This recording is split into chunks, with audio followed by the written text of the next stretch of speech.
Política en Visión Global. Actualidad geopolítica, vigilando de cerca las últimas noticias que nos llegan desde Oriente Medio. Se ha dicho en esta última hora que se han activado las defensas aéreas en algunas zonas de Teherán. El medio israelí N12 reporta que Galibaf, el presidente del Parlamento iraní, renuncia a formar parte del equipo negociador y esto ha tenido un impacto directo en los mercados. Hemos visto cómo Wall Street se daba la vuelta, ampliando pérdidas que ahora se están suavizando, pero que se mantienen. Y hemos visto también cómo el crudo aumentaba. Veíamos cómo se disparaban tanto el West Texas como el Brent, ambas referencias. El Brent rozando los $105 el barril.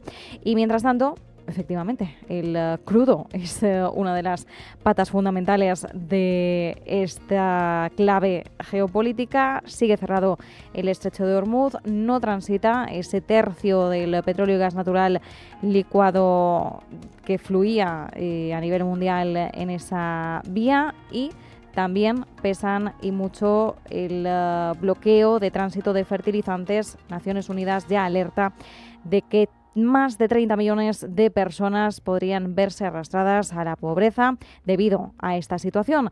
Y es momento de tertulia. Miguel Ángel Melián, analista internacional y consultor de asuntos públicos. ¿Qué tal? ¿Cómo estás? Muy buenas tardes a ambos. Muchísimas gracias por la invitación. Gracias por acompañarnos. Gracias también a Moisés Ruiz, profesor en la Universidad Europea, experto en liderazgo y comunicación. Moisés, ¿qué tal? ¿Cómo estás? Hola, buenas tardes, Marta. Encantado. Bueno, atendiendo a las últimas noticias, todavía no hay una confirmación oficial, pero ya se nos está trasladando que Galibaf, que a priori había tenido un rol crucial en esas negociaciones entre Irán y Estados Unidos, habría renunciado a formar parte de esa delegación. El motivo sería su negativa a aceptar la creciente injerencia de algunos miembros de la Guardia Revolucionaria, algunos de los cargos más prominentes, que estarían infiltrándose en procesos de toma de decisiones, negándole a Galibaf ese margen de maniobra necesario para gestionar las conversaciones. Miguel Ángel, ¿hasta qué punto esto introduce más inestabilidad en un alto el fuego prorrogado que ya de por sí parecía bastante endeble? Pues creo que obedece básicamente a dos ideas o líneas principales que hemos ido viendo en estos días. Hace prácticamente un par de días el propio Galibaf avisaba de que no iba a negociar bajo este tipo de condiciones de presión por parte de la administración de Estados Unidos. Por lo tanto, este elemento de presión y de diplomacia coercitiva que ha estado presente en todo el proceso de negociaciones ha hecho también que el propio liderazgo iraní pues entre en diferentes cuestionamientos, y uno de ellos es si de verdad se quiere sentar en la mesa bajo este tipo de condiciones, y como bien comentabas, una segunda línea que es la disputa del liderazgo político iraní. Como bien sabemos, Galibaf también tiene muy buena relación con la Guardia Revolucionaria y sus diferentes aparatos, ha estado muy ligado a diferentes procesos y jerarquías dentro de esta organización, y actualmente varios analistas apuntan a que la Guardia Revolucionaria ejerce de facto el control del país ante la ausencia del ayatolá, ante la ausencia de diferentes figuras prominentes a nivel político, y sobre todo ante esa amenaza constante tanto de Israel como de Estados Unidos de acabar con el liderazgo iraní, sea quien sea. Por tanto, esto afecta directamente al marco de las negociaciones, trasladándolo aún más hacia ese escenario de incertidumbre y complejidad, pero que también considero que es lógico acorde a cómo se ha estado estructurando el mismo marco, como indicaba anteriormente, en torno a la diplomacia coercitiva, a la amenaza recurrente del uso de la fuerza por ambas partes, a la amenaza también de infraestructuras críticas, y sobre todo a esa falta de confianza y de un acuerdo común, sobre todo en lo relativo al estrecho, que es el gran protagonista de todo este conflicto. Y Moisés, ¿cuál es tu lectura tras la salida de Galibaf? ¿Tenemos más inestabilidad? Bueno, pues inestabilidad, la verdad es que llevamos una temporada en la que tampoco no hay unas señales claras de qué es lo que está ocurriendo en este momento. Por una parte, Donald Trump, yo ya lo dije hace creo que un par de semanas, que tuvo la oportunidad de bombardear Irán y devolverle la edad de piedra, en fin, todas esas, cumplir esas amenazas que proponía y no lo hizo, y ya va de alto en fuego en alto en fuego. Creo que no tiene ninguna intención aparentemente de dar continuidad a esta guerra. Lo que desde luego no quiere es aparecer como un perdedor. Eso a él le molestaría muchísimo por una cuestión personal, ¿no? Por ideología personal, ¿no? Su vida es de ganador y ahora pues se ha metido en un trance bélico que ya no sabe cómo salir de él. Y desde luego no quiere aparecer ante su pueblo como un perdedor, porque ya está perdiendo mucha popularidad y desde luego si no concluye razonablemente bien para Estados Unidos estas negociaciones, pues la verdad es que se va a situarse en una posición muy difícil políticamente y va a situar en una situación muy difícil también política al Partido Republicano. En Irán, ¿qué está ocurriendo? Bueno, pues hay dos facciones evidentes. ¿Cuál es la que gana? Pues en una situación de crisis, lo decía antes Miguel Ángel, ¿no? Él habla de diplomacia coercitiva, yo hablo de estilo de liderazgo coercitivo. Gana no el que tiene la palabra, sino el que tiene las armas. Y en este momento, en este caso, quien tiene las armas es la Guardia Revolucionaria. ¿Qué se está tratando de hacer? Porque la Guardia Revolucionaria, bueno, pues no encuentre pues digamos el momento para dar una continuidad o una respuesta militar a lo que está pasando, sino que entre en razón y pueda pueda entablar una negociación de acuerdo a unos criterios que Irán acepte y que Estados Unidos proponga. Claro, ¿qué ocurre? Que la Guardia Revolucionaria es poder militar y tú no puedes humillar al poder militar, no le puedes exigir, no le puedes obligar a que acepte unas condiciones y ante el mundo entero que la escena sea que hinca la rodilla. Es un poder militar, jamás lo va a consentir. Estamos en este trance ahora mismo, ¿no? ¿Cómo se resolverá? Pues es evidente que hay una presión externa evidente. El mundo ya está empezando a pasar hambre. Eso es lo que tú comentabas, ¿no? Hace unos minutos. Es terrible, ¿no? Que haya 30 millones de inocentes que ya estén sufriendo pues derivas en su alimentación. Vamos a ver si esta clausura del Estrecho de Hormuz, que también está afectando seriamente a China, pues hace que China también levante la mano, levante la voz y, bueno, en fin, reciba esa llamada a la Guardia Revolucionaria de China para que rebaje un poco la efervescencia de su respuesta. Y en estos momentos así estamos. Es un momento crítico y sin duda alguna donde... a ver, yo soy positivo y yo no quiero que esto escale y creo que no se están dando las condiciones para escalar, sino para negociar. Y la negociación, creo que tanto Estados Unidos debería bajar un poco el suflé de esa negociación, las propuestas, y que Irán, o acercarlas a lo que Irán quiera proponer, ¿no? Ahí estamos, esto es negociación pura y dura, pero es evidente que cuanto más tiempo pase, pues el mundo chirría cada vez más desde el punto de vista económico y, bueno, una injusticia tremenda. Bueno, espero que efectivamente no se den esas circunstancias para una escalada. Bueno, nadie lo desea.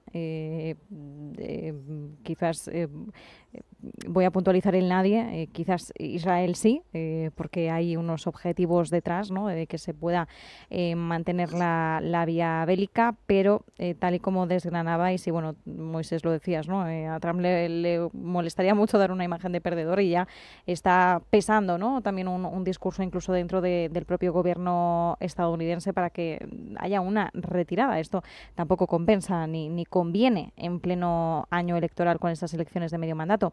Ahora estaba leyendo unas declaraciones que ha hecho el jefe del Estado Mayor de Estados Unidos, el general Dan Kane, y esto además podemos hilarlo, Miguel Ángel, a lo último que ha pronunciado Israel. Israel Katz, el ministro de Defensa israelí, decía que que el país estaba preparado para reanudar la guerra contra Irán y que estaba esperando la autorización de Estados Unidos. Sin embargo, parece que en medio también de estas alertas que hay de que están sonando las defensas aéreas en algunas zonas de Teherán, parece que el jefe del Estado Mayor estadounidense está intentando rebajar un poco esas expectativas de guerra renovada. Ha subrayado la importancia de considerar las consecuencias de una acción militar antes de usar la fuerza. Dice que la pregunta clave que hay que hacerse antes de usar la fuerza es ¿y luego qué?, ¿no? Es decir, las consecuencias de segundo y tercer orden. De alguna forma podría estar intentando suavizar el entorno, que ahora parece que también en estas últimas horas se está volviendo a hablar demasiado insistentemente de guerra. Totalmente. En este sentido, veíamos a lo largo de las diferentes fases del conflicto cómo la iniciativa la tomó sin duda alguna Netanyahu en colaboración con Estados Unidos y Donald Trump, que se vio arrastrado a esta operación militar por voluntad propia. Ojo, no digo que obedezcan a otro país, pero ciertamente Netanyahu tomó la decisión y Donald Trump le acompañó, y estamos viendo cómo a lo largo de estos casi 2 meses de conflicto los intereses estratégicos de Estados Unidos han ido acaparando cada vez más el protagonismo en este conflicto. ¿Por qué lo digo? Porque Israel ha activado un segundo frente, como es el del sur del Líbano. De forma paralela, Marco Rubio ha liderado el proceso de negociación entre Israel y el Líbano, y actualmente también se está llevando a cabo ya las negociaciones hoy en día para intentar aumentar esa tregua que presumiblemente ya ha sido saltada por ambas partes y que se cumple el domingo. Y por tanto yo creo que Estados Unidos está apostando por intentar controlar a Israel, que como bien comentabas y también lo dejaba caer el compañero, está interesada en que esta guerra se alargue. Israel también, en este caso Netanyahu, enfrenta un proceso electoral en este otoño, al cual le interesa llegar con una posición relativamente mejor de la que tiene ahora Netanyahu, y por tanto seguirá intentando apretar por sus propios intereses en este conflicto. Por su parte, Estados Unidos también enfrenta otro contexto electoral bastante importante, y es una de las cosas que más me llama la atención dentro de todo lo que hemos estado viendo, porque al principio se afirmaba que la operación militar iba a durar entre 4 y 6 semanas. Por lo tanto, se retrasaba ese plazo hasta actualmente, que ya vamos a ir a los 2 meses prácticamente. Pero entre medias hemos visto movimientos estratégicos como esa postergación de la reunión con Xi Jinping, esa cumbre de primer nivel que va a tener finalmente lugar en mayo, y también cómo hemos ido dejando de lado otros escenarios a nivel mundial como Groenlandia, Ucrania o la propia Cuba.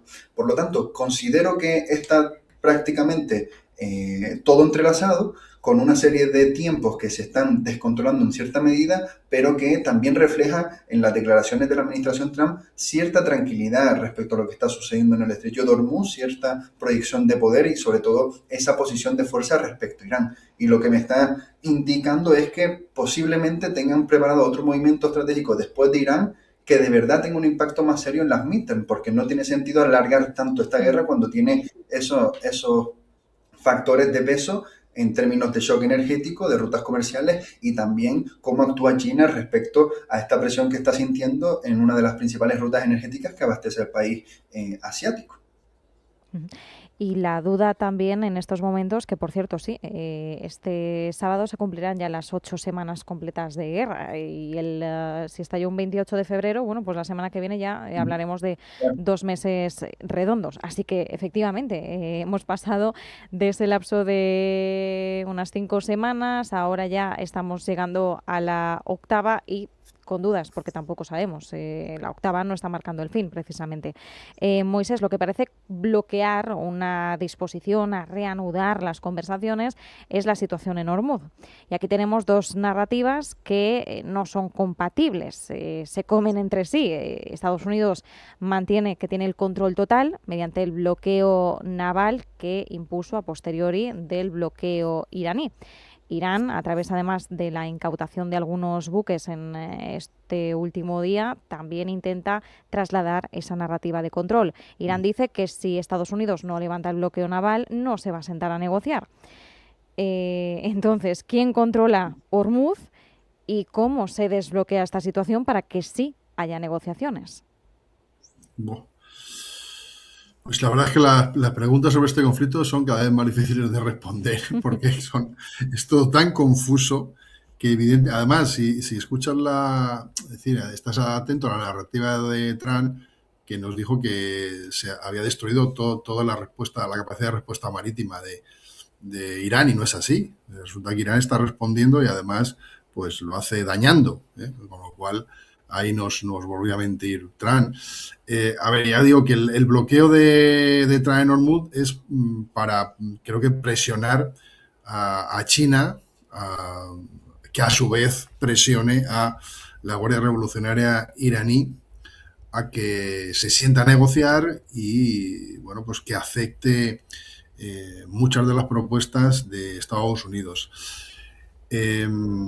A partir de ahí, ya que pretende Donald Trump también, en cierta manera, asfixiar la economía de Irán. Porque es que esa lengua de agua es una zona de enriquecimiento de la economía iraní, que ya está asfixiada por el bloqueo de capitales en muchos bancos europeos, y desde luego el estrecho de Hormuz es la salida de su petróleo, y eso es muy importante para ellos. Yo creo que pretende hacer eso. Escenificándolo, poniendo como una especie de fotografía lo que está ocurriendo, yo creo que hay como los dos tienen uno sobre el otro la mano en el cuello y están aguantando la respiración, es decir, a ver quién más aguanta, ¿no?, la respiración, ¿no? Y yo creo que Donald Trump considera que Estados Unidos, el mundo occidental, pues tiene más oxígeno para aguantar respiración, y Irán y todos los países a los que nutre Irán de fertilizantes o de petróleo y que pasan por el estrecho de Hormuz, esos fertilizantes importantes para su economía, pues tienen, digamos, como menos espacio, menos tiempo y aguantarán menos esta sin respiración. Y en eso estamos. Pues vamos a esperar una semana más y a ver qué nos depara, ¿no? Porque estamos ya desde aquella amenaza de derrocar o de acabar con toda una civilización, pues ahora estamos en esto. Afortunadamente no se cumplió y vemos que esas amenazas de Donald Trump pues no eran más que eso, ¿no? Más que peroratas o amenazas para tratar de asustar. Y el problema también es que yo creo que la Guardia Revolucionaria, que mayoritariamente tiene el control y el liderazgo sobre Irán, ya le ha tomado la medida a Donald Trump. Es decir, tampoco le asusta. Ya le tienen calado, ¿no?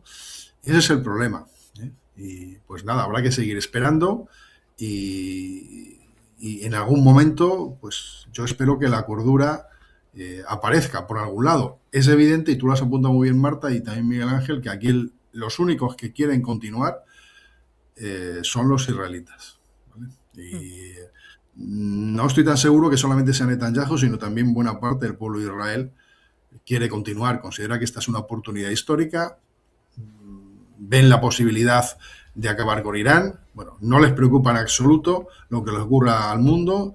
Ellos han estado bajo amenaza constante y ahora es el momento de quitar esa amenaza y de deshacerse de su enemigo. Así lo ven, y desde luego que les está parando Estados Unidos. Si no, yo digo, Netanyahu, vamos, estaría ahora también bombardeando Irán, Líbano y todo el que se ponga en su camino.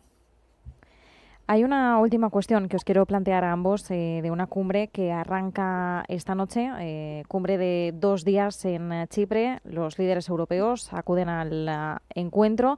Sí que es cierto que aunque la agenda va a tener un enorme peso geopolítico, en un principio iba a tener un tono más económico para intentar sacar adelante el presupuesto de 1,8 billones de euros, pero hay un punto que me gustaría comentar y sobre todo a ver en qué puede quedar esto, y es que Chipre, que está fuera de la OTAN, está exigiendo claridad sobre la cláusula de asistencia mutua de la Unión Europea. El artículo 42.7 promete ayuda automática entre socios. Vamos, esto es el mecanismo que ya conocemos en la OTAN, de si atacan a uno tenemos que responder todos, ¿no?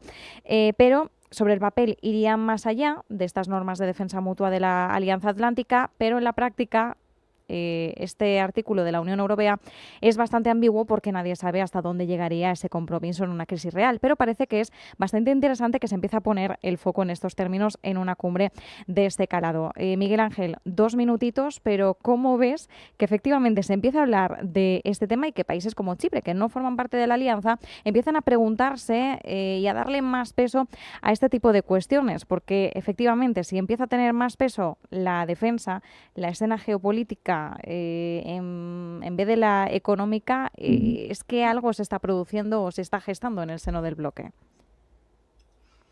Exactamente, continúo con tu misma línea de análisis, Marta, y creo que la primera idea reveladora es que nos indica esencialmente en qué panorama estratégico a nivel internacional nos encontramos, en uno en el que ya el paradigma de defensa y el dilema de seguridad absorbe con casi total protagonismo la escena, los debates institucionales, y en última instancia también ponen en cuestión hasta qué punto la soberanía dentro de una organización como la Unión Europea tiene que ceder o no capacidades de defensa para asistir a los miembros. Esto supone también una cuestión que refleja la interdependencia de los Estados europeos con el paraguas militar de la OTAN. Este debate ya se tuvo al principio del conflicto con esa amenaza por parte de Irán de llegar con esos misiles interbalísticos intercontinentales pues diferentes zonas de países europeos, entre ellos Chipre, y por tanto en estos 2 meses casi de conflicto hemos estado viendo cómo tanto las industrias de defensa apuestan por situar en el debate público un mayor rearme a nivel interestatal, una serie de países dentro de la Unión Europea que apuestan también por esta vía y por reforzar los lazos en materia militar y de defensa, y otra parte que se niega a colaborar en este sentido. Y volvemos también a ese marco de falta de cohesión dentro de la Unión Europea, y que al fin y al cabo lo que va a determinar que se avance o no en los determinados temas, sobre todo en lo relativo a la seguridad, van a ser 2 cuestiones fundamentales. Hasta qué punto los Estados europeos van a ceder soberanía para asistir a otros miembros en temas de seguridad, y un segundo punto que es hasta qué,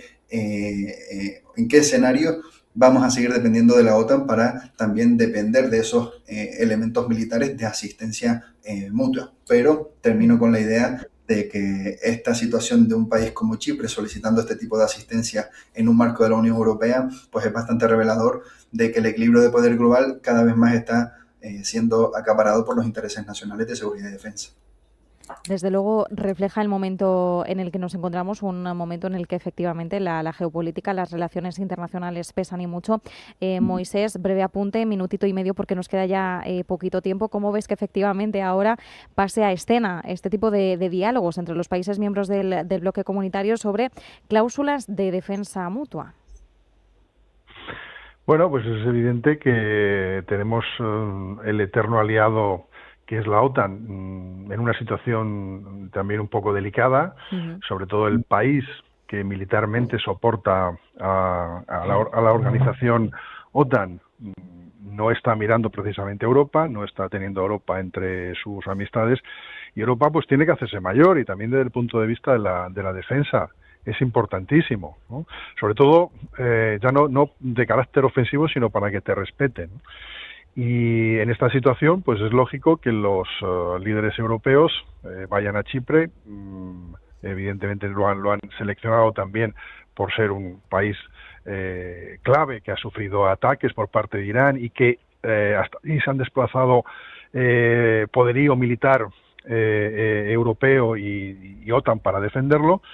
Y veremos, o sea, yo creo que hay que llegar a un acuerdo, hay que aprovechar también la victoria del Partido Conservador en Hungría y que Orbán pues ya no está, para unificar criterios. Y bien, también me llama la atención que han invitado a Zelensky, que me imagino que tratará de sumar esfuerzos para unirse a ese bloque europeo que cada vez más pues necesita tener su identidad propia en defensa. Desde luego, y Zelensky estará ahí también pidiendo que se incremente ese gasto en defensa y se siga mirando sobre todo hacia esa parte, que por cierto también Zelensky tiene una misión en este encuentro, que es que haya más concreción respecto a la adhesión de Ucrania a la Unión Europea. también tendría esta cláusula a la que no tiene acceso a través de la OTAN, porque no parece que Ucrania vaya a poder unirse a la alianza, aunque todavía también ese es un foco que por desgracia sigue en curso y que no se ha resuelto. Nos quedamos con estas claves, con este análisis. Miguel Ángel Melián, analista internacional y consultor de asuntos públicos; Moisés Ruiz, profesor de la Universidad Europea, experto en liderazgo y comunicación. Gracias a ambos. Un abrazo.